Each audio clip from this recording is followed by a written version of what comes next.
వేదిక ముందర ఆసీనులైనటువంటి నాకు ప్రాణ సమానమైనటువంటి తెలుగుదేశం పార్టీ కుటుంబ సభ్యులందరికీ స్వాగతం సుస్వాగతం.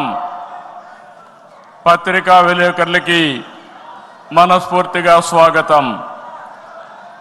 దేశంలో అనేక రాజకీయ పార్టీలు ఉన్నాయి, కానీ మహానాడుల వేలాది మంది ప్రతినిధులతో మంచి చెడులు విధానాలు ఆలోచనలు చర్చించుకునే ఏకైక పార్టీ తెలుగుదేశం.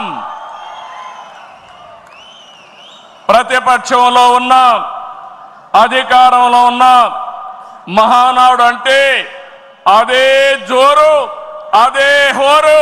మీ ఉత్సాహం చూస్తే నా మనసు ఉప్పొంగుతా ఉందని చెప్పి తెలియజేస్తున్నా. రాయలసీమలో మహానాడు అంటే తిరుపతిగా ఉండేది. ఇప్పుడు తొలిసారి దేవుని కడపలో, అది కూడా కూటమి ప్రభుత్వం ఏర్పాటైన తర్వాత తొలి మహానాడు కడపలో ఏర్పాటు చేసుకుంటున్నాం. ఈరోజు కడప గడ్డపై జరుగుతున్న ఈ మహానాడు చూస్తే ఎన్నికలై ఏడాది జరుగుతున్నా మీలో ఆ కసి, ఉత్సాహం, ఉద్వేగం ఏమాత్రం తగ్గలేదు. నేను చాలా మహానాడు చూశాను.